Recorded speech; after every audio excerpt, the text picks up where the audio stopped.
And Well, we're live. let me ask you, Nathan. Shrek doesn't seem to be like Shrek, like the Shrek universe of the DreamWorks multiverse. Like that doesn't seem to be your thing, right? Like you never were really into that, were you? No, I like the Shrek movies, or the first Oh, and kind of like the second one. okay. Well, do you know how Shrek? Do you know how Shrek's world goes off of folklore, like Yeah. fairy tales and rhymes, nursery rhymes? Well, it since Puss in Boots is a part of that universe, his movies are heavily based on folklore and fairy tales, but The Last Wish goes straight up into mythology, and it brings it brings up one of the most interesting characters based on the most interesting concepts. Would you prefer this not to be spoilers or Nah, do as you please. I okay, really don't yeah. care. All right, yeah. So spoiler warning for anyone that hasn't seen Puss in Boots The Last Wish. Okay, so Puss in Boots The Last Wish brings in death.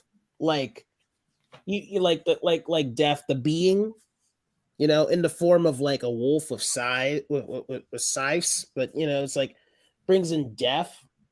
And man, Death is like one of the best animated movie villains I've ever seen.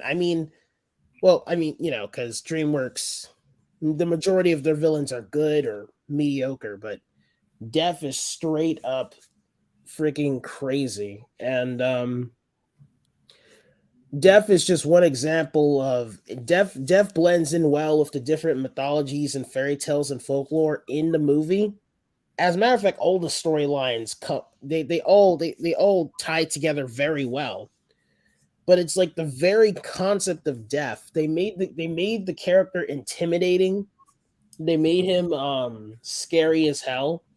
They made him in so many ways like the living, it's ironic saying that, the living representation of the end. And like a lot of his lines are so good. And it's like at first you're like, okay, he's a wolf, he's just a bounty hunter. But no, he's the living embodiment of death. And Puss in Boots, who, if you've watched the trailers, basically just he's so lax in his pride and ego and adventure that he gives away his his 8 out of 9 lives, not noticing. And the moment he's told that he's on his last life, he runs into Death at a bar, and he thinks Death is a bounty hunter at first. And Puss, is like, okay, yeah, this is just another challenge, and he's filled with ego, so he doesn't really care about it. So he goes to fight Death, and Death absolutely kicks the shit out of him. And then while life's flashing before his eyes, Puss in Boots is basically in straight fear. And I'm not gonna get into like the rest of the plot. There's a last wish in the movie, and there's a map and a journey. It's like an adventure movie, and Puss like learns about it, and he's like, if I can go there, I can get like all my 9 lives back. Because after his first tango with death, it's like he doesn't want to die. He wants Uh, to go back to the way things were in his life. But yeah, it's like it's like this adventure chase movie. It's a journey towards finding the last wish.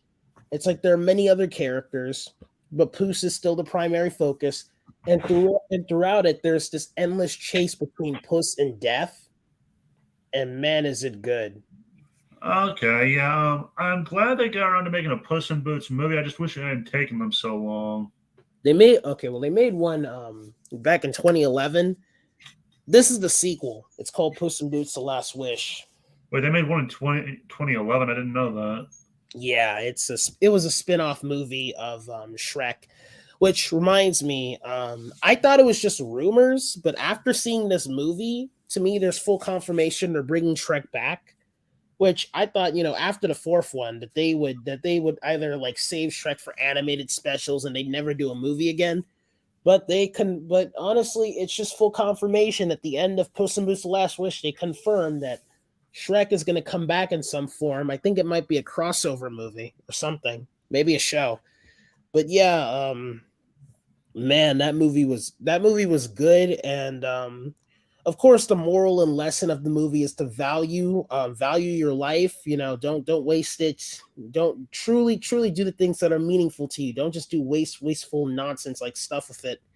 Value your life, value your time, and always value what's right in front of you. And that was it's a kids movie, so you'd expect messages like that, but it's like when you have the literal fucking living embodiment of death there in the movie, it's like that Um, alone to me really adds to the message. yeah, I'll have to look this up after we're done talking. But Oh, yeah. Anyway, you're so interested. You're interested, huh? I don't know, maybe, but Yeah. anyway, let's start this off by talking about Alan Moore. Now, for those who say this, Dan's more of a defender of Alan Moore. He says he's more nuanced. I just think he's an asshole. I mean, I've softened on him, but God, is he an asshole? Look, I love Alan Moore, but I'm not gonna act like the dude doesn't have some pretty stupid takes. Like his take that Batman and superhero movies could risk leading to fascism to me sounds like one of the dumbest takes I've ever heard. And honestly, I really I really don't agree with him on his whole anarcho communism thing. I mean, like, yeah, I'm apolitical, so it's like I don't have like conservative or liberal views or whatever, or whatever, but it's like at the same time, economically, I do think capitalism beats communism historically. That's been proven. And Alan Moore believes that I will say though that I will say this though. I don't believe capitalism can't be critiqued. It can. It could certainly be critiqued, but I don't believe that communism is any better. I think communism is the more flawed, system, and history has proven that over and over again. Now, if anyone wants to prove me wrong on that, I'm willing to listen. I'm willing to listen, but for me, that Star Trek Utopia version of communism, where we have the technology to make an unlimited resources of everything, at the moment, that's just not realistic. The most realistic outcome for attempting communism is the imperial empire's version of socialism in Star Wars, where they have nationalized commerce and they just own everything. They own the businesses, they own society, they own everything. They take over everything. Oh, so So basically, like Bob Iger, essentially. yeah, basically. So it's like think government and corporations joining forces, which some people think is good because the government can regulate the corporations, but that's a very horrible idea because governments are corrupt in themselves, and honestly, corporations are corrupt. You don't want two corrupt forces combining. That's bad, Oh no. especially when you can't especially when free trade is no longer possible.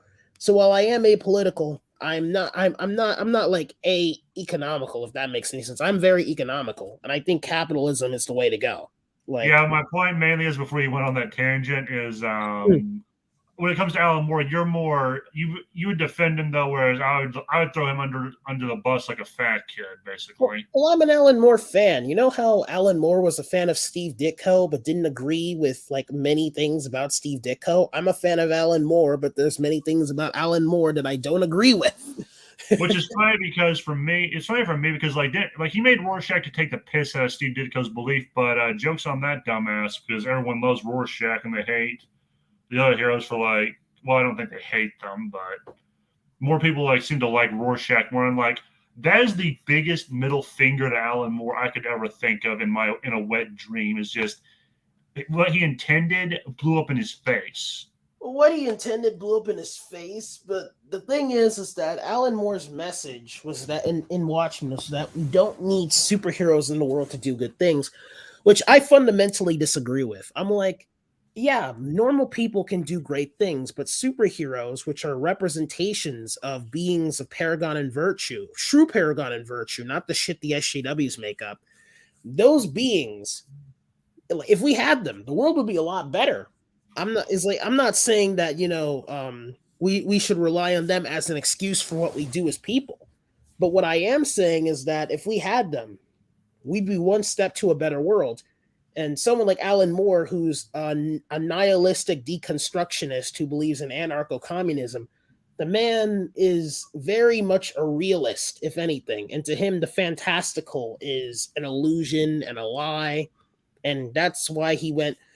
But it's like it's like despite all that, the man is a master deconstructist, and he does it in a very well way with storytelling. He's a master storyteller, and I very much respect him for that.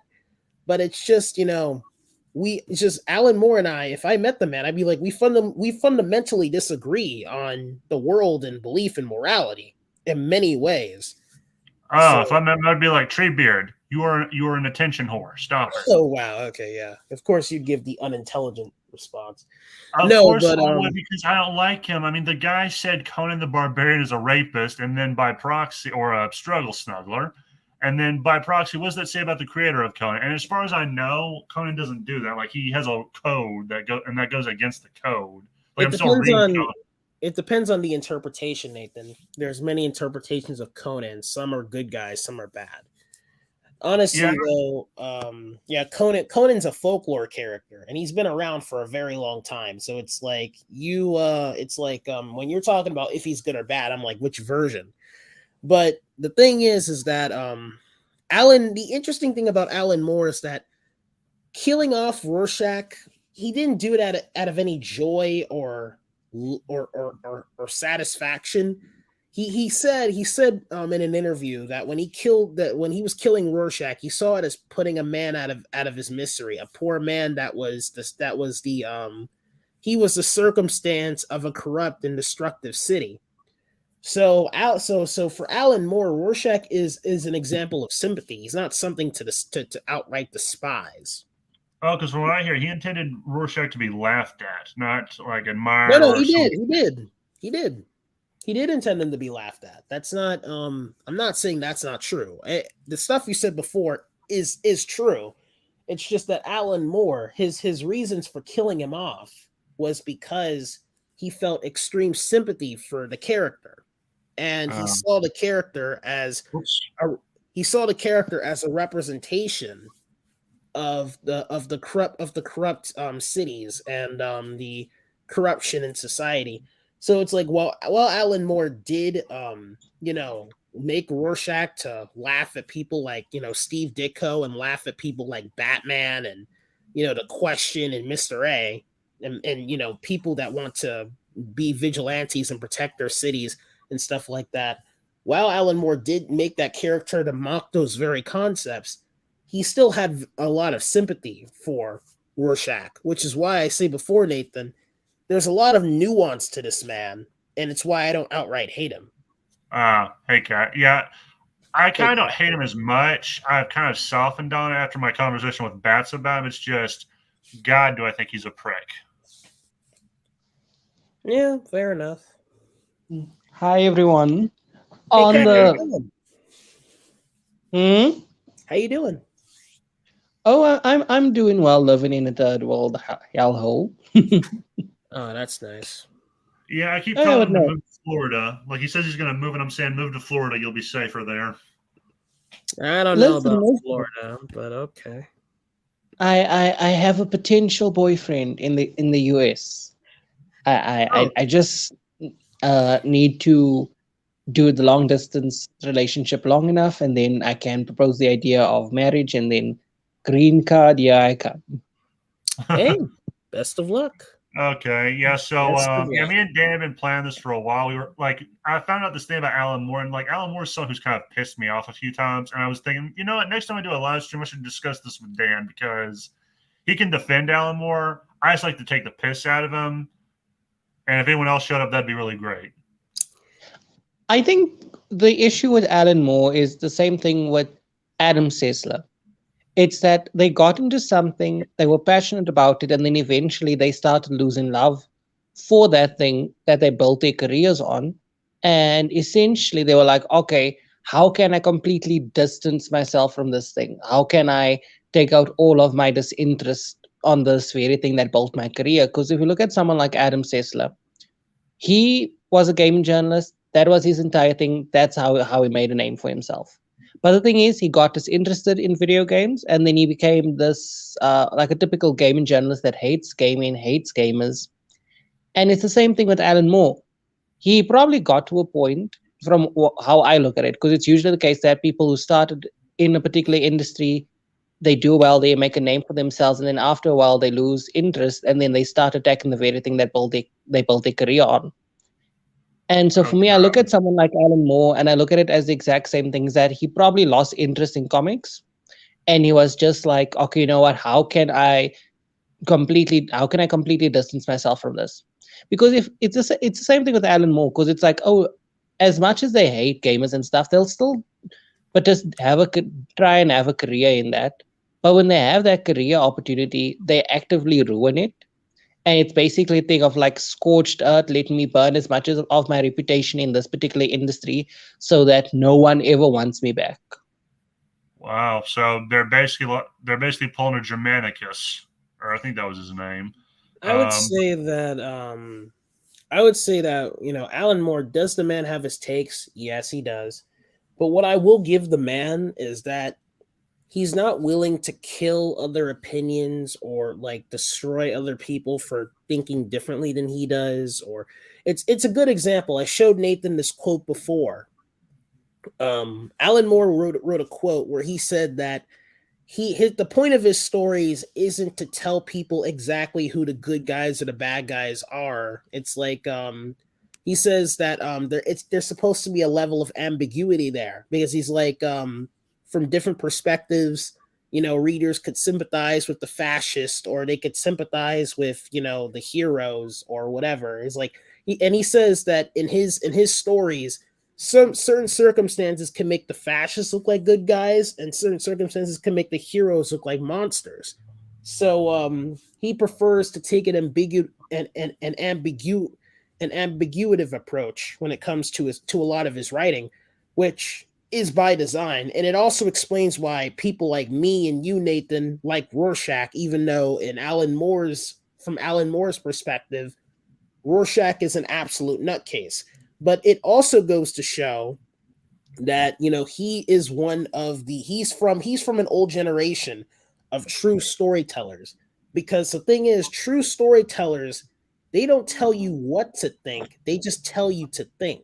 And it's like, even if they have a message or exact lesson or moral or belief, and they make it clear, they're not telling you to agree with them, they're just telling you to consider the idea.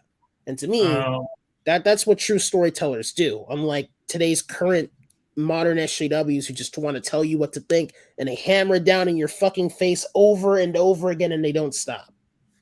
Oh yeah, for me, I think a storyteller is just someone who tells you a story. Like, it can be a good story or a bad story, but they're there to tell you a story. They're not there to lecture you. They're just there to tell you a yarn, to take up some of your time that you're giving them. And if you like the story, good. If you don't, that's also okay. You didn't like it either. But so that's why I don't like modern storytellers, at least for video games and movies, because Nathan, well, you were right before. A storyteller is just someone who tells stories. But I'm not talking about a storyteller. I'm talking about a good storyteller. There's a difference between a good storyteller and a shitty storyteller. And Alan Moore, in my opinion, regardless of his takes, is an example of one of the good ones. Oh yeah, he's not a terrible storyteller in my opinion. It's just he's like Ebert in Central. Like, when he had bad takes, holy hell, were they bad takes? Well, at the same time, Ebert did say he liked the Phantom Menace, so I can respect him for that. And yeah, and plus the thing about Alan Moore is, like, I even used one of his quotes in one of my videos. It was I think the one about structure, or I can't remember which one it was, but he was basically saying, like, read lots of stories. I say this too, read all kinds of stories. This is how I've developed my writing, is like, read good stories, read bad stories. Like, even if you take anything away from it, at least let it be, holy hell, I could do something fucking better than this. I think the issue we take with someone like Alan Moore is the fact that with him, like, yes, he's a good storyteller. The issue at the end of the day is the fact that he lets us know what his opinions are, and then he will actively say that his opinions influence his writing. While where you have someone like Tolkien, who, good storyteller as well, we knew of his opinions, but as far as I know, and I could be wrong on this, there wasn't any instance where he was like, my opinions influence my writing. It was assumed. You're right. Yeah, Yeah. Tolkien. Yeah, I He think said he doesn't do allegorical storytelling. No, the closest you get to exactly. that with Tolkien is I think some of his religion did influence his work, but it wasn't insufferable. That was the thing. Is like he did let it influence his work to a degree, but he did not like beat you over the head harder than an ex-wife with a mallet. Though it could be And debated because there have been a lot of new readers of Lord of the Rings that have tied Lord of the Rings to the war against all the nations in the world against the Huns. Like, okay, so it's like you could argue that Tolkien might have subconsciously wrote an allegorical story, but the story is so timeless and well written that you don't have to tie it to the fight against the Huns. You could tie it against any war. I mean, if you wanted to get into that dynamic, I would say, okay, if the Huns did influence Lord of the Rings, at best, it gave Tolkien an idea. It was just an idea. He had an idea influenced by something from the real world. Like I'm guilty of this too. Like a lot of the stuff I've written has been inspired by stuff from either the real world or the stories. So I don't know if I would call it allegorical, Plus, but Nathan, there's one more thing. There's one more thing. Tolkien and Moore are ideologically opposed, meaning that in Lord of the Rings, the message and moral, and it's not the only message, but it's a part of it, is not to change the world. Sauron wants to change the world, and he wants to turn it into a hellscape under his rule. The heroes journey and fight to keep the world the way it is. In many books like Watchmen and V for Vendetta, Alan Moore is basically saying our current society sucks. The world needs to change. So the two are ideologically opposed, but they're still great storytellers because they both yeah, know that story comes first. At the end yeah. of I the think day. the difference for me would be. Here's the thing, Alan Moore, despite the fact I think he has bad takes, there's usually a reason behind the bad take. Like take his disdain for the comic book industry. Like I learned this from Bats or someone. Alan Moore has been fucked over by the comic book industry, so he has a reason to have disdain for it, or he's heard of people who were fucked over by it. Hey, Bats. How's it going? Oh, this is Kat. I don't know if you've met Kat before. Oh, we've had interactions. Okay, Yeah, cool. be right back. Be right back, guys. Yeah, no. Oh no, you haven't had interactions with me. Just think of the account called Chit Chat Cat. Oh wait. No. You guys have interacted, right, on Twitter before? I think. Oh, on Twit. Yeah. Okay. Yeah, I know Yeah. Chit Chat Cat. You keep calling it that. Listen, I haven't gone around correcting you on all the mistakes you've made. Okay, you're still calling him Bob Chapek. Paycheck. No, I do that. I do that on purpose because someone on the fucking news made that mistake. Or was it a mistake? Maybe he did it on purpose. I don't know. But Bats, actually, he is Bob Paycheck. I know the CEOs don't matter to you, dude, but it was reported that he got caught, signing checks for himself illegally. I guess that's why he got fired. Or maybe That's perfectly fine. You think it's a setup? Wait, no. Maybe. Wait, probably. wasn't he more so? No, we couldn't even say he was fired because of the wokeism, because the new previous CEO was the one who introduced wokeism at Disney. So it's like, Bob Iger. Yeah. Some people call him Bob Ogre, but I think that's a bit too much. Listen, ogres are not as evil as he is, or rather as greedy as he is. Even ogres have limits. Yeah. Oh, I wish you guys were here earlier. You could have caught my short review of Puss in Boots: The Last Wish. Don't give spoilers. I don't know why that's a thing that everyone's getting obsessed with all of a sudden, but have you seen it, Bruce? I don't care to. I have no interest in it. Like, seen what? No, I don't know if you're a fan of Shrek, Bats, but you gotta see it. It's so fucking good. My thing is, it's that I've always been a fan of the Puss in Boots character, so that's the reason I want to watch it. I'm not the kind of person who watches something because I'm like, oh my god, everyone else is watching it, I should watch it too. Cats, trust me, it's worth your time. It's so fucking good. You don't even need to be a long-time Shrek fan. Like, you don't need to watch. You don't even need to watch the first Puss in Boots movie. You don't have to watch any of that. You could just jump right into this one. Don't say that to someone who's watched the first movie and the animated series. Oh well, I've watched both too actually, but I'm just saying that this film, it's good. It's good for long time watchers like you and me, and it's also good for newcomers who haven't watched any of it. Yeah. Yeah, I liked the character Puss in Boots for the record. Like, I liked his introduction in the second movie. It was hilarious. Oh, Shrek 2. Right. Yeah, that was a hilarious movie. Like, I remember my mom had gone to the bathroom with my sister, so I was alone in the theater watching it with some other people. And I just burst out laughing every couple of seconds after he showed up. Donkey's trying to kick Puss, and he accidentally kicks Shrek in the nuts, and he's like, "Did I get him or did I miss? No, you got him." And Yeah. I just burst out laughing. I couldn't control myself. Right. Back on the Alan Moore thing. So a point I previously mentioned, or I think I mentioned, I'm not sure, is that with Alan Moore compared to other storytellers, is that he he openly acknowledges and tells us that he's like, hey, I let my opinions influence my work. And the issue with that is that it sometimes kills the quality of a story. Because if you look at someone like James Cameron, he issued some very entertaining statements that it's like, I wish I could go back in time and undo all the films I made because of all that gun violence. It makes me sick to my stomach when I think about it. And I'm like, okay. And for me, it's like, oh no, it took 30 minutes of gunplay out of the film. And I'm like, okay, so you took what could have been like maybe the best action out of the film. Because the thing is, when it comes to action sequences, James Cameron, he is the best. But when it comes to whatever happens with Avatar, like when it comes to the story for Avatar, I do not know what happens there. Because I have heard people speak about it. I have, or may have, rather, let me say that, watched the film via certain means. And I can say this, the film don't make sense when you try and think about it logically, because it's like, okay, for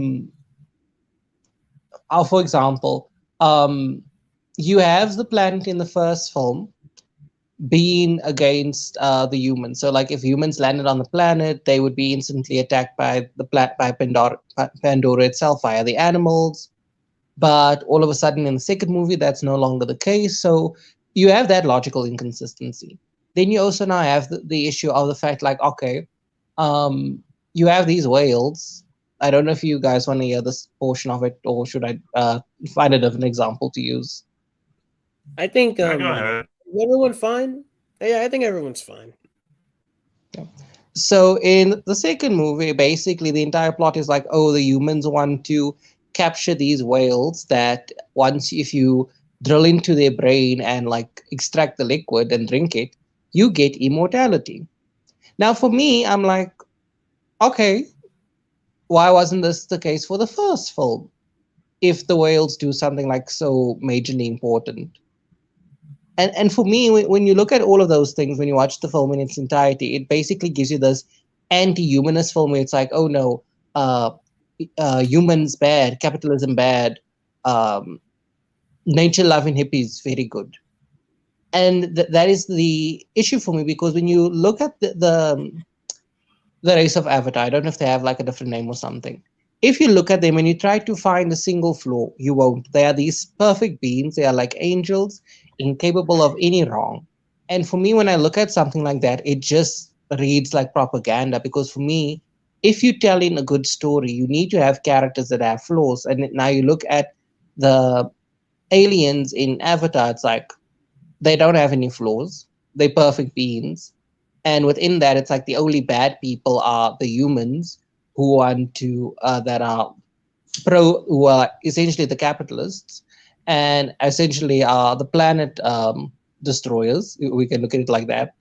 And so for me, I look at that and I'm like, yeah, no, this is an instance of James Cameron's ideology influencing his writing, because if you're someone, because usually the case is if you're against guns, then you're more often also going to be an environmentalist. And so you look at how his film reads, and you're like, okay, I know his ideology completely influenced the sequel to Avatar, and that influence is what made that film bad. Like the thing is, the film itself is bad.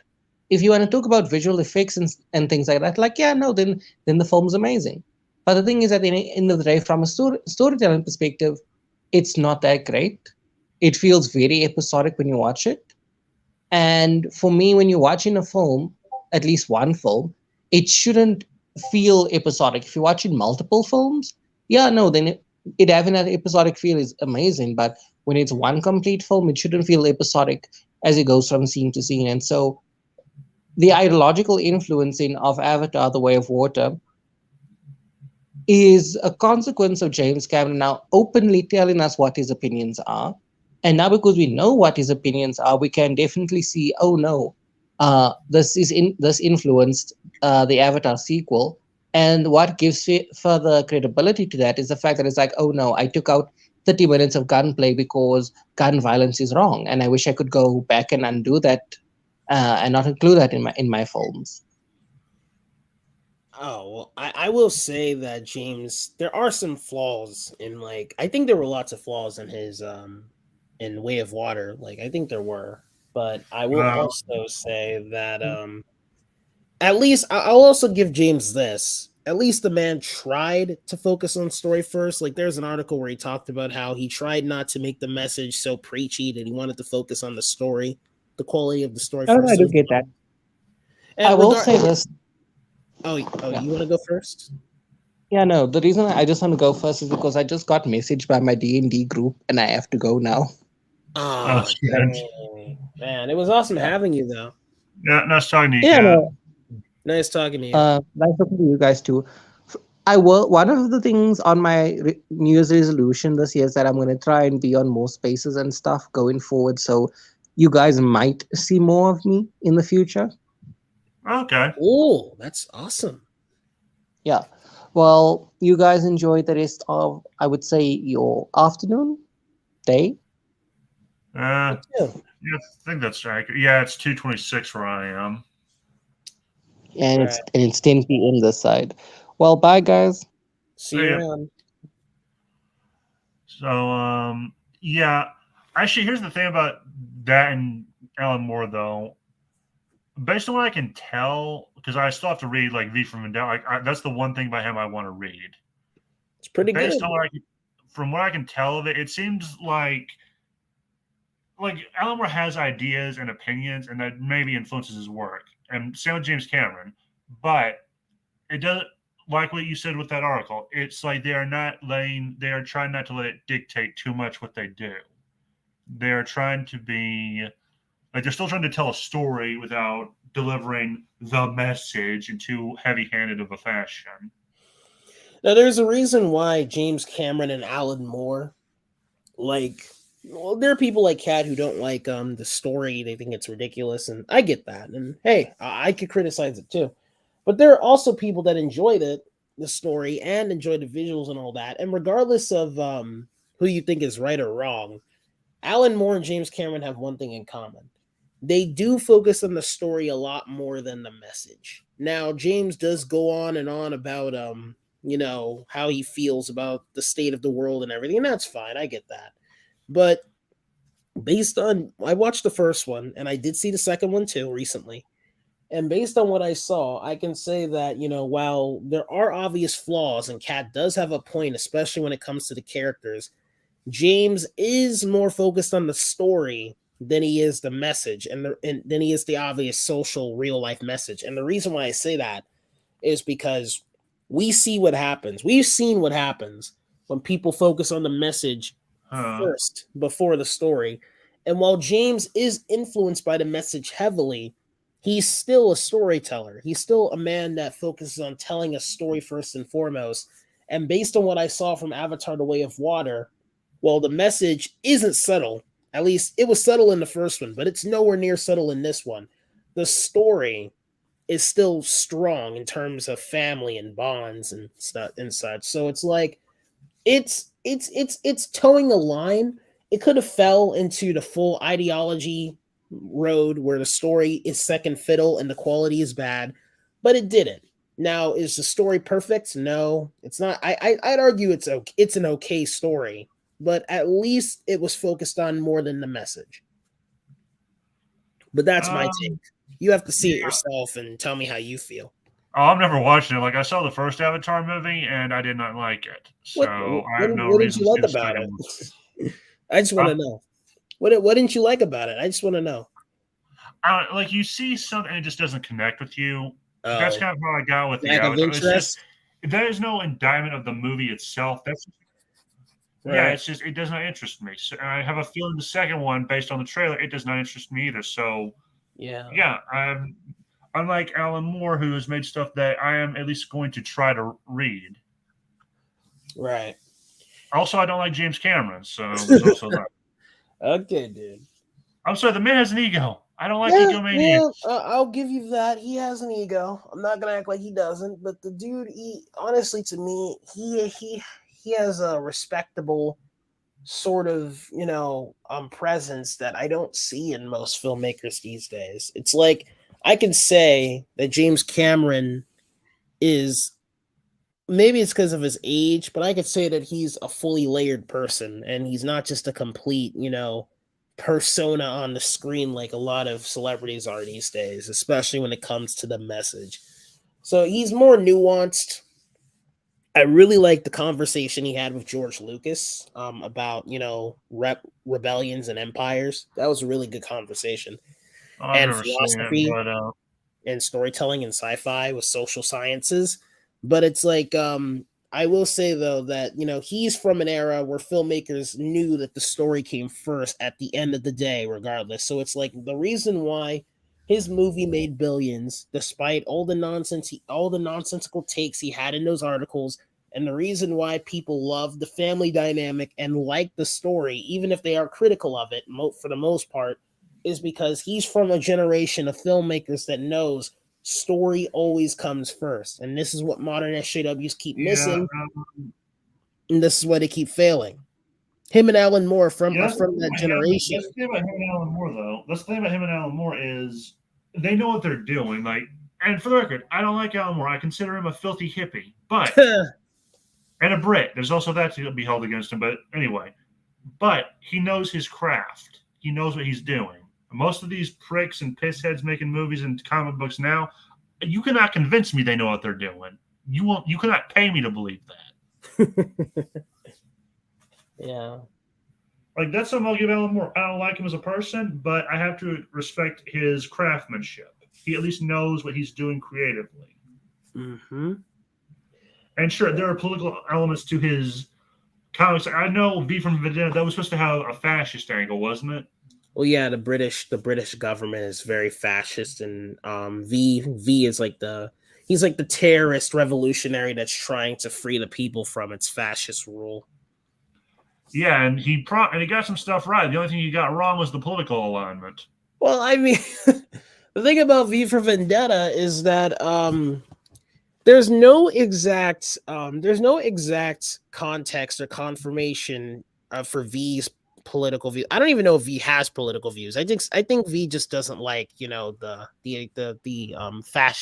fascist British government. But it's pretty clear there's pretty clear lines of where the British government stands on politics. The only difference is they're extremists, so it's not about discussion or political debate. They just want to control you. But But the things that V does, like he blows up buildings that could have innocent people in them, and he does some morally ambiguous things, which goes back to the point I made earlier. Alan Moore is not telling you who to side with. He's writing a scenario where you could side with the British government and want V dead. And which I'm not going to spoil the ending. And you could also side. I'm not spoiling the ending. And you could also side with V, who wants to destroy the British government because of how destructive and fascistic they are. So it's like Alan Moore's writing a scenario where you could root for either side. He's not telling you who to agree with. He's not telling you who to believe in. He's just telling you a story. I don't know, but to be fair, I'm pretty sure the British would like to overthrow the British government with how they act recently. But anyway, yeah, I'm just saying he got some stuff right. He just the only thing he got wrong was which political side it would come from. Probably, I don't know. I mean, look, like I said before, Alan Moore's an anarcho-communist. You know how Eric July is an anarcho-capitalist? Alan Moore's an anarcho-communist, meaning he doesn't believe in a government. He doesn't. Oh yeah, no, they're reflections of each other. Like Young Rip, what did you say was Eric July, right? Like he's basically like a reflection of Alan Moore. The only difference is he's more conservative. Yeah, well, he's libertarian, which is more. He believes that there shouldn't be any form of government. There should just be free trade. And Alan Moore, it's like, so as an anarcho-capitalist, Eric July believes that, no government, just free trade, and slowly we can get to the steps of less and less government intervention and people just protecting themselves and freely trading with others. Alan Moore is an anarcho-communist, meaning that he doesn't believe in any government whatsoever. He just believes people should come together naturally and live in a communistic, lifestyle with no government calling the shots. So both of them are very anti-government. Yeah. Okay. Yeah, I can agree with being against the government, mostly because I don't like a lot of governments, but oh well. But especially South Africa's government. I don't like them. Yeah, both of them are anti-government, like anti the very concept, but they both disagree ideologically in terms of the economy. So yeah, but like again, I go back to that article that was written about him, like bitching about Robert E. Hart. Like the only reason I hate him is because, well, there's probably a lot of reasons I don't like Alan Moore, but the main reason is he comes off as a pretentious snob for me. I think that's my problem. Look, I'll take him over Neil Gaiman any day, and I really like Neil Gaiman, who is a good storyteller, but like Alan Moore, the dude has some fucking takes, and man, are they messed up. Some of them are okay. Some of his takes are okay, but some of them, man, are fucked up, man. Oh no, don't get me wrong. That's like putting a gun to my head. Like if you put a gun to my head and tell me to pick between one of them, that's like saying to pick between Trump and Joe Biden. It's like it's an easy pick. Like yeah, I'll take Alan Moore. Oh my god. I'd rather not pick, but yeah, if you're telling me to pick between two demented old ghouls. Yeah. And you're making me pick the older one this time. In Alan Moore's case, because I'm pretty sure he's older than Neil Gaiman. Oh yeah, he's a lot older. But the key message here, the key lesson here is that you could either tell great stories that focus on characters, morals, and lessons, or just characters and adventure with no morals or lessons, with no political or social influence at all. Or you could tell stories that do touch on social and political influence with characters, messages, stories, and adventures and morals. But the key is that in both cases, the key is to tell a good story. The story has to be the primary focus. The characters have to be the primary focus. If you make the mistake of modern wokesters with the everything is political mindset and push politics before everything else, including story and characters, then you won't be Alan Moore. You won't be Neil Gaiman. You'll be no Frank Miller or James Cameron. Instead, you'll be Rian Johnson or J.J. Abrams. Oh, schmuck, basically. Yeah, for people that you probably won't remember in 10 years. Actually, no, not a schmuck, a schlub. You'll be a schlub. Yeah, a schlub. It's like Alan Moore and Neil Gaiman. They're pretty far in terms of their political views, but they understand that the quality of a story matters more when it comes to telling stories. That's why their work is successful. These modern SJWs that literally push politics before anything else are the ones that keep churning up crap, and they're the ones that everyone else looks down on. Well, except for the mainstream, I guess.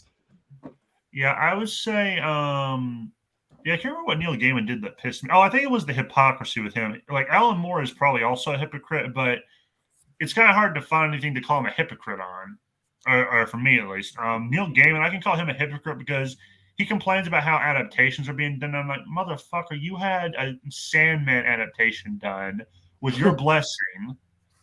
And if anyone complained about you, called them an isterophobe. So no, fuck you.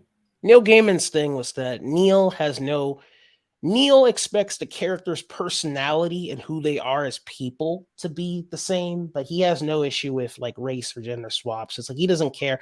And I'm basically the same. I don't care about race swaps or gender swaps. All I really care about is if the performance is good. Where I don't disagree with Neil, right? Where I completely disagree with him and where he pisses me off is that people that expect the character to look like the character in the source material, they're not racist, they're not sexist, they don't hate people because of the color of their skin or their gender.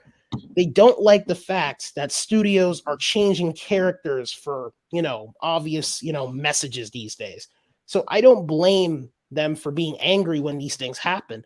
But at the same time, I don't fully agree. To me, what should matter at the end of the day is the skill and the performance of the actor or actress. So I'm not going to get mad if they race or gender swap a character. But what I will get mad about is if they do it and their whole reason for doing it has nothing to do with the actor or actress's performance or skill, but has everything to do with, obvious political messages. Along with that, what I despise is the fact of how hypocritical the mainstream media and the studios are being. They're willing to race swap any character that in their minds is the majority. Like they'll race swap 1,000 white characters, but you'll rarely see them race swap a black character or race swap a person of color character, because if they do, it's whitewashing. If you want to complain about whitewashing when it comes to people of color, then you should feel the same when white characters are race swapped. It's complete bullshit and full-on hypocrisy. Either we can race swap and gender swap every character, or we can't race swap or gender swap any character. There's no middle area in this. You can't bullshit. Actually, hold on. There's one middle area. There's a middle area when it comes to redheads. You can be black and have red hair. Can we not come to some agreement there? Oh my god.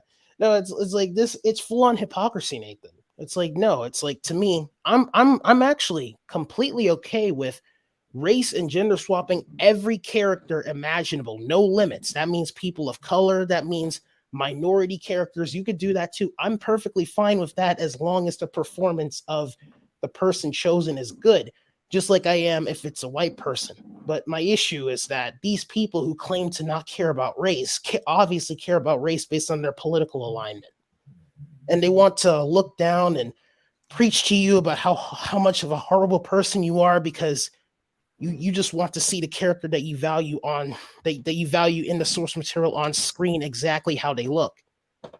So in my eyes, it's like it's all BS, and that's why it makes me angry. Yeah, I should probably change the title of the stream, but I can't think of anything else to change it to. I mean, you could still call it Alan Moore and stuff or something. I don't know. Alan Moore and Puss in Boots. No, I don't know. Okay. Anyway, back to Alan Moore then. But yeah, he seems to at least know. Don't get me wrong. I think his head's up his ass. It's just not so far up his ass he doesn't know how to get back out. Who? Alan Moore? Yeah. No, I still think his head the saying, snatch and defeat from the jaws of victory, or victory from the jaws of defeat.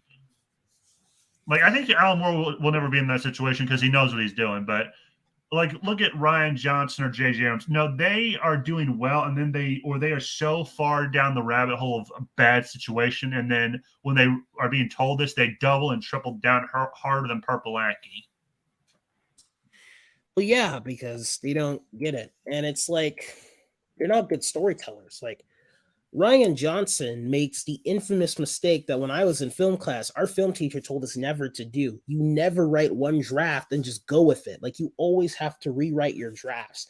And J.J. Abrams, well, the dude can come up with interesting ideas and concepts. He can't tell a full-fledged story. He can't write a full-fledged story that makes sense. He's not good at storytelling. He can give you an idea, but that idea is short-lived because he can't flesh it out into an actual story. So when you have a guy who can't tell stories but can come up with barely based ideas, and you have a shitty storyteller that writes one draft and just runs with it, and these two are ideologically driven in most cases. I don't know about all the time. So when they make their stories, they're more focused on the message than the story, and that's why what they did with Star Wars is so shitty. Now, I will say, I liked what J.J. Abrams did with Star Trek, and I did like some episodes of Lost. So the dude isn't completely bad in my mind. Blasphemy.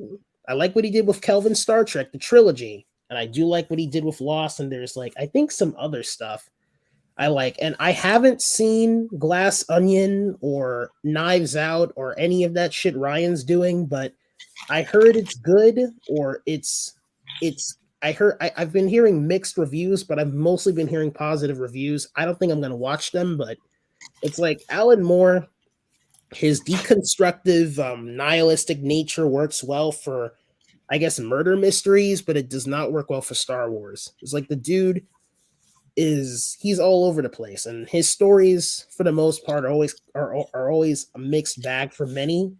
But for me, Ryan Johnson is not a good storyteller. At least that's how I see it. That's some heresy right there, saying you like J.J. Abrams for me. Wow, really?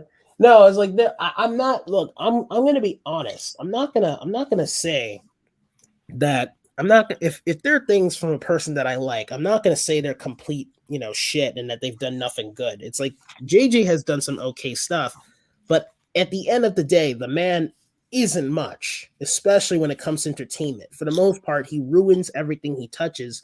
And while he can come up with a couple decent things, at the end of the day, he's not much of a entertaining storyteller, if you ask me, or a filmmaker for that matter. I mean, look, that's just my take. I know there are J.J. Abrams fans out there somewhere.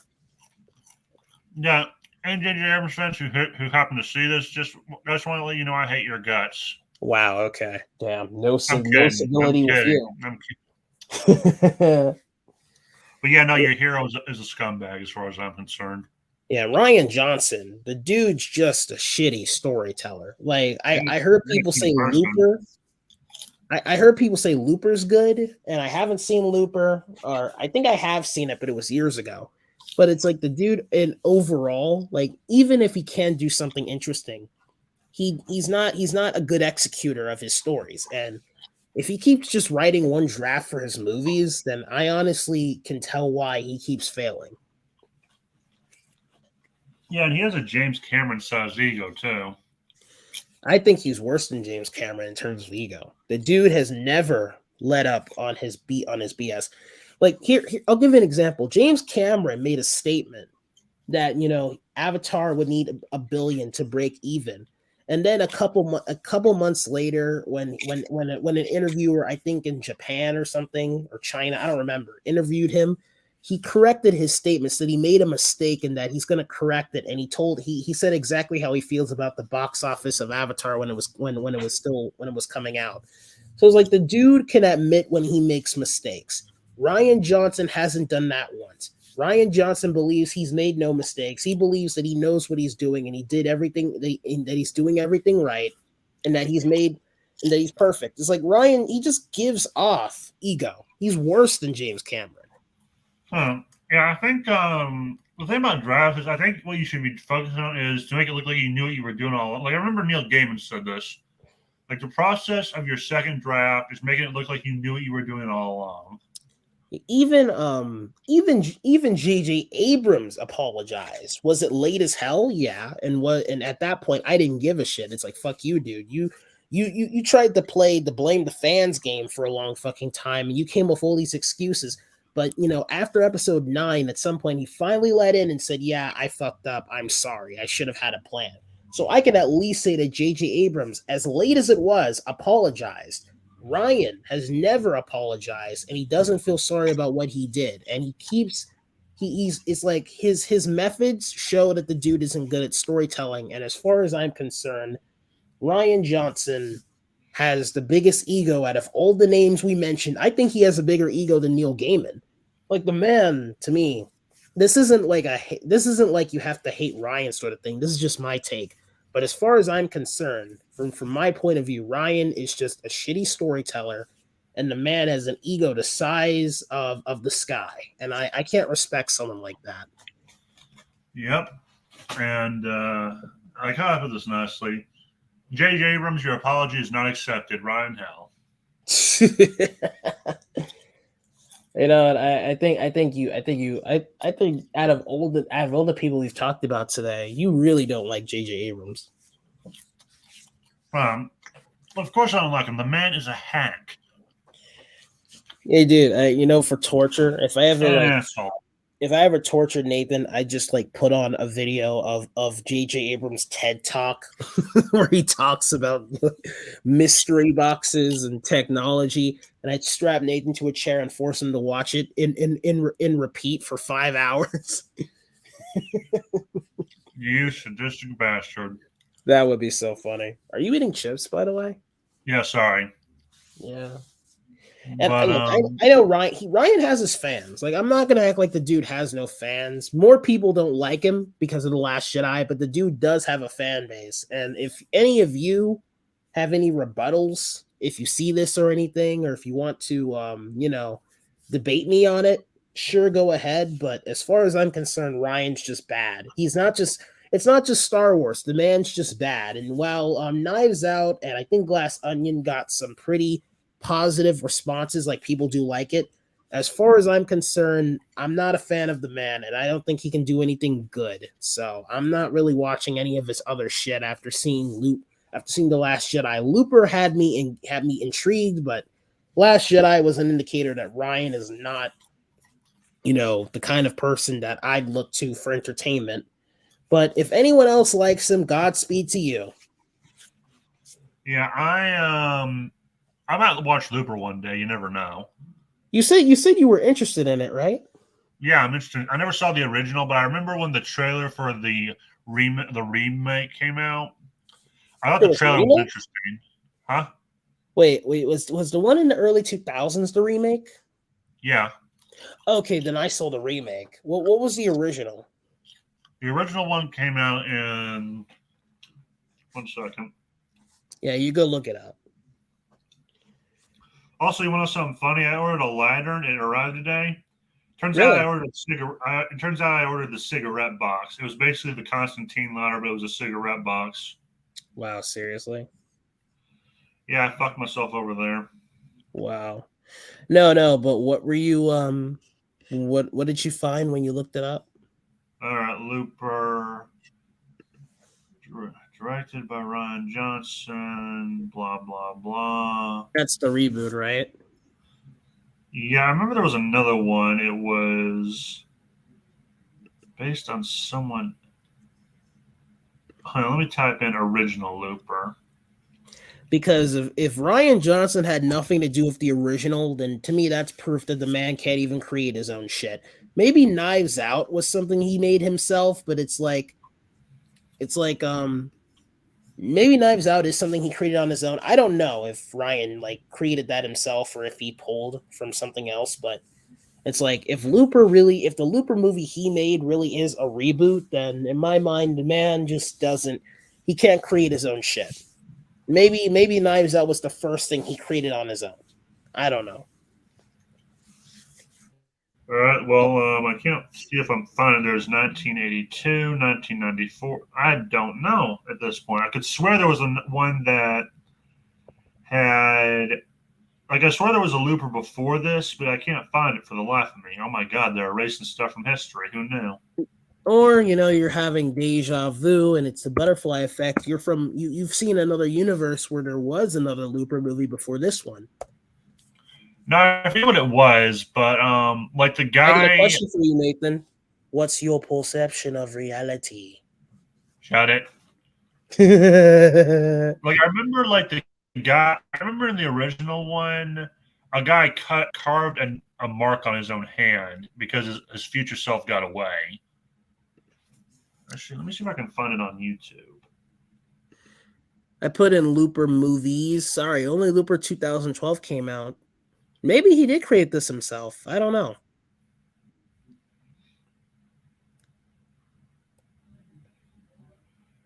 That's weird because I could have sworn there was one that came out. Because I refuse to believe Ryan Johnson came up with this himself. I refuse to believe that. Okay. Probably did. Maybe you're thinking of another movie. In 1994, there was a Disney Looper movie. I don't know. Fuck it. Just I'm putting that under the fuck it category. Okay, so wait, it's weird. Glass Onion is not on this list. I'm looking at Google's Ryan Johnson movies by release date, and I don't see Glass Onion. I see Knives Out. I don't see Glass Onion. For some reason, the new Scream movie is on his, like, I don't know what he did in that. Maybe he was a part of it. And the last film he did was How to Please a Woman, which is funny. Apparently, there's claims that he was involved in Rogue One, but I don't know what he did in Rogue One. Out of Prince, Looper, The Brothers Bloom, Brick, Jurisdiction Boys. Okay, so I don't know what involvement he had in Rogue One. Let me look up his IMDb. His IMDb would get into more detail of his stuff. Either that or I'm confusing it. What's the movie about a guy who's a spy, but he has to go to like a memory thing to have it reinstated or something? Like the original one had Arnold Schwarzenegger in it. Dude, I do not know. Okay, so 15. He has 15 writing credits. Let's see. He has 15 writing credits. Or no, those are director. This is director credits. So what was his writing? Wait a minute. Okay, the man only did one Breaking Bad episode. That's probably the most productive thing he's ever done. No, the dude directed Breaking Bad episodes. I know, so I mean by done one episode. Okay, well, let's see here. All right, so he wrote let's see what he wrote. Okay, so when I press on writing,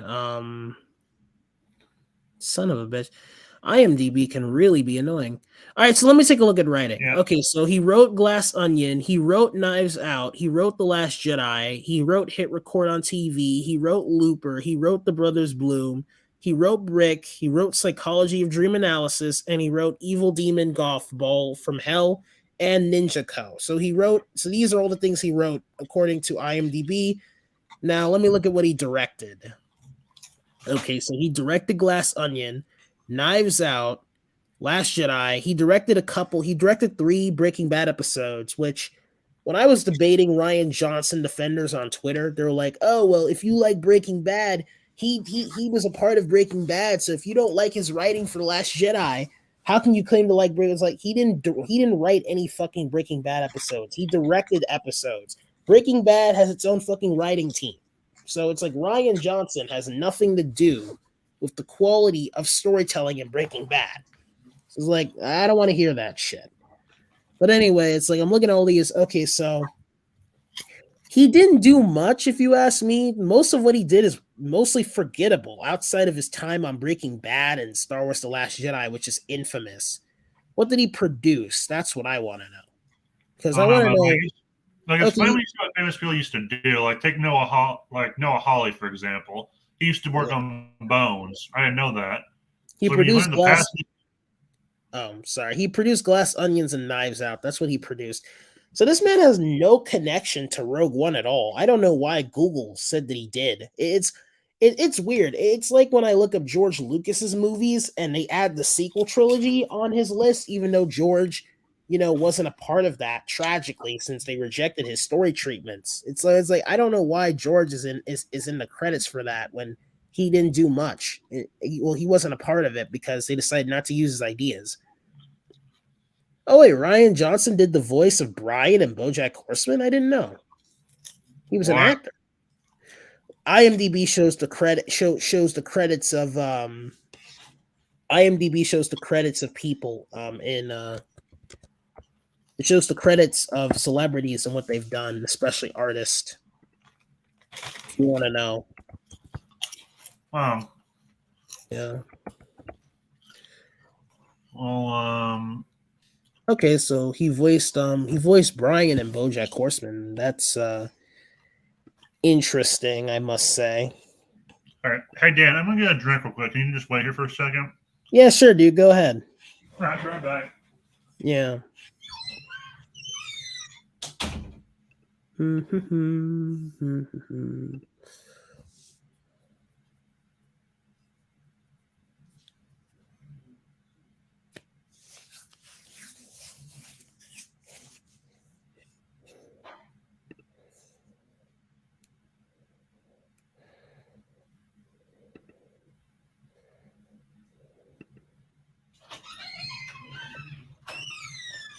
Okay, I'm back.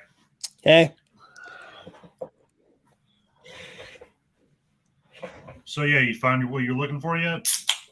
Oh wow. Okay. Okay, here it is. Untitled. Oh, this is Ryan Johnson's Star Wars trilogy that he claims is going to happen. Oh, and then there's that new TV series called Poker Face that he's doing. So it's like, honestly, I'm in full denial of that trilogy coming out. And if that Ryan Johnson trilogy even does come out, I like I said, who's seeing it? More is like, if people know it's him, more people aren't going to see it, and it's like, it's stupid for Disney to even consider giving him a trilogy after what he's done to Star Wars. Here's the thing. Here's why I think you're wrong. It's Disney. They do stupid shit on the fly. True.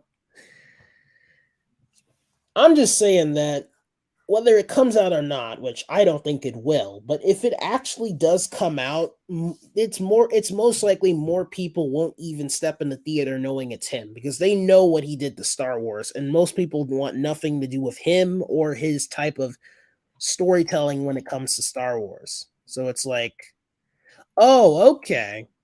He was an Imperial technician in Rogue One. So he was an actor. Okay, that's the Rogue One connection. That's why that movie is added to him. An So, Imperial okay. trooper. What? They need someone who sounded like a smarmy jackass. No, apparently an Imperial technician. He was like a background. He was a background character in one of the scenes of the Empire in Rogue One. That's what he did. That's why Rogue One is on his list. Yeah, so the most Ryan Johnson has written is Glass Onion, Knives Out, The Last Jedi, Hit Record on TV, Looper, The Brothers Bloom, Brick, Psychology of Dream Analysis, and The Evil Demon Golf Ball from Hell, and Ninja Co. And what he plans to write in the future is, of course, the writing for his fucking Star Wars trilogy, which I'm never seeing, the Poker Face TV series, and Knives Out. Like, these are things I'm never watching. But I'm just saying that this is basically what he's done, and I'm not impressed. So I'm sure there's other people out there who like his work. I think there's more people that don't, because I've seen many people like me. We just don't like his work, but there are people out there that like his work, but what he does, if you ask me, it's not impressive at all. It's just, oh, congratulations! You now know how an Asian parent feels when their kid doesn't get into Harvard. what, disappointed? Yeah.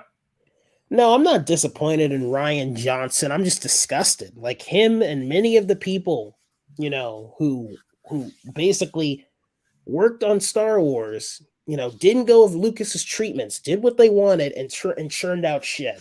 And on top of that, Ryan hasn't made anything in the past that's impressed me. And looking at his IMDb page, there's absolute proof of that. Here's the thing. I don't blame Ryan Johnson for the state of Star Wars. I blame J.J. Abrams. I think this is a problem J.J. Abrams created, and Ryan Johnson just had to deal with, and he just made it worse. They're both to blame. If you ask me. Yeah. It's like, I'm not putting more blame on either of them. They're both of them and many others in Disney Lucasfilm are responsible for the current state of Star Wars.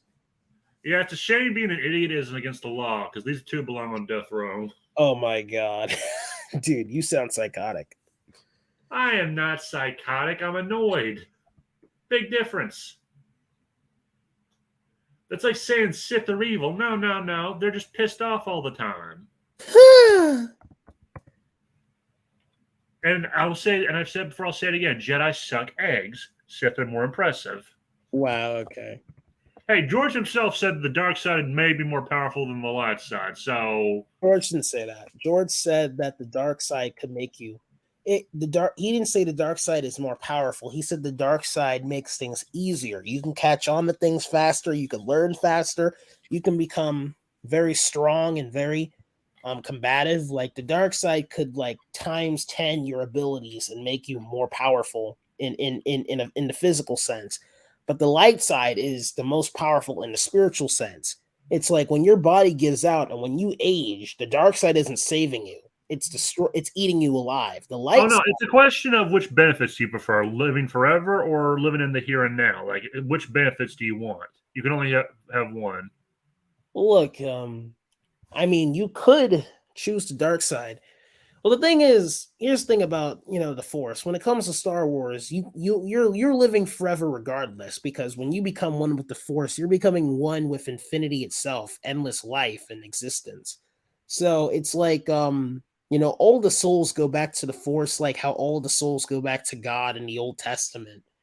So the difference is that when you choose the light side, you have a chance of holding on to your personality and identity after death and becoming a Force ghost. Now that's a reward, but it's a choice. Even if you're in the light side, there's no guarantee that could happen for you. You have to learn how to do it.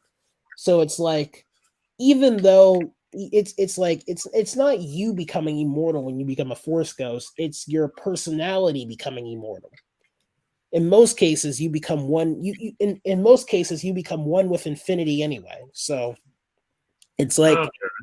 yeah, the only difference between a Force ghost and a soul that becomes one with the Force is that one gets to hold on to their personality, the other joins the endless collective of life itself.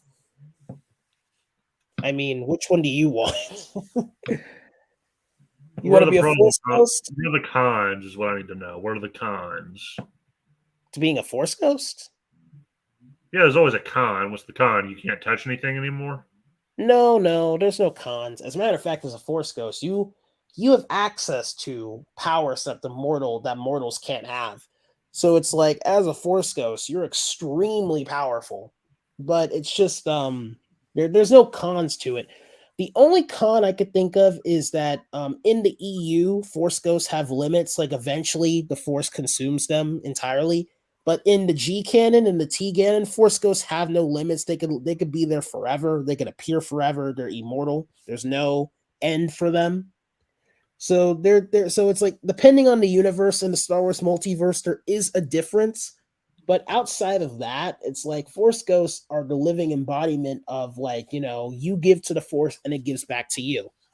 Now, if you give into the dark side and you're selfish and you just go for yourself all the time, yeah, sure, you're living in the moment and you could be fine with just dying, but it's like, it's not like, that's it for you. You become one with the Force, but you become one with the Force anyway.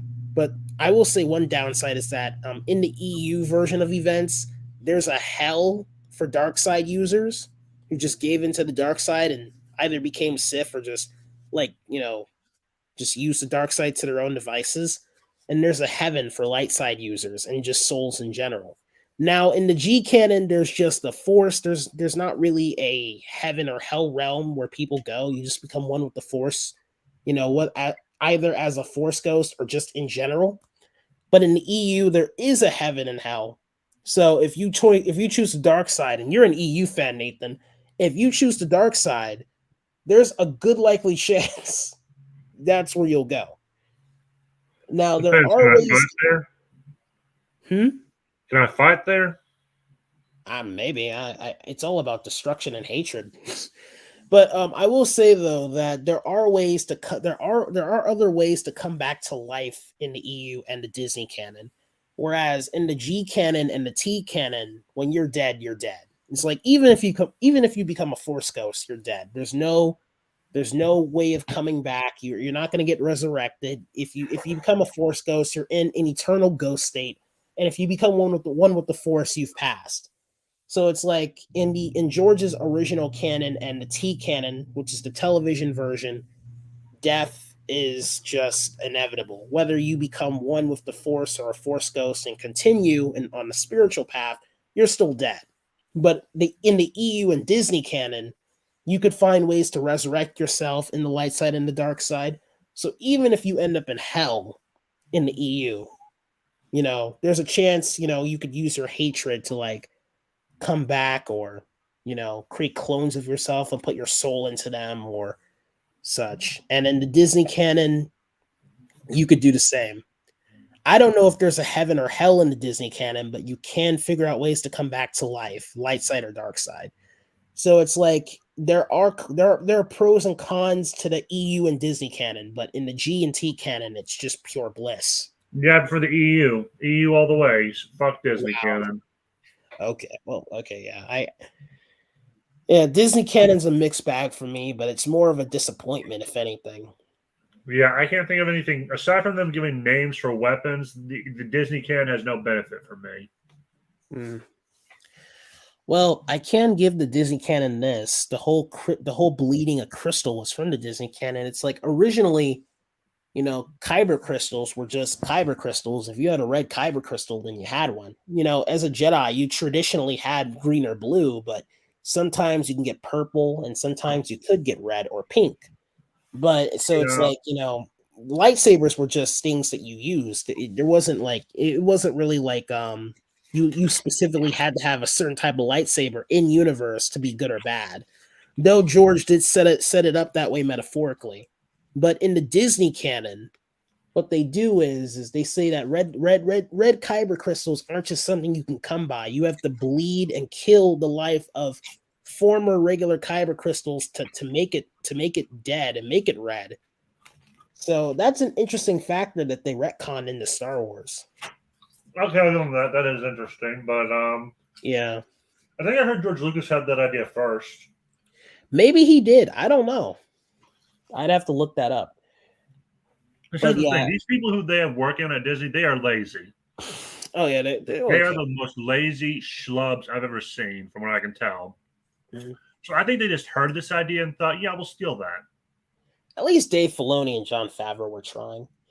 But what I told you, Nathan, I told you the EU version of kyber crystals, and I told you the Disney canon version of kyber crystals. In the G canon, George says that green and blue are good are for Jedi that are good, and red is usually for Sith. That's the traditional approach. The only exception he made was Samuel L. Jackson having the purple lightsaber. Yeah, because he won one. Because Samuel L. Jackson is the only one who would say no to Lucas. Oh yeah, and in the T canon, yellow lightsabers by the Jedi, like temple guards and all that stuff. Like they get a specific type, but there's that too. You know. Mm-hmm. But isn't that funny? Like Samuel Jackson was told, "What do you want, blue or green?" He's like, "No, I want purple." I want my kids to see me. Okay, fine. Yeah. All right, Nathan. Well, I gotta leave, but it was awesome talking to you, man. Yeah, that's on you. See you around, man. See you around, dude. Yep, see you.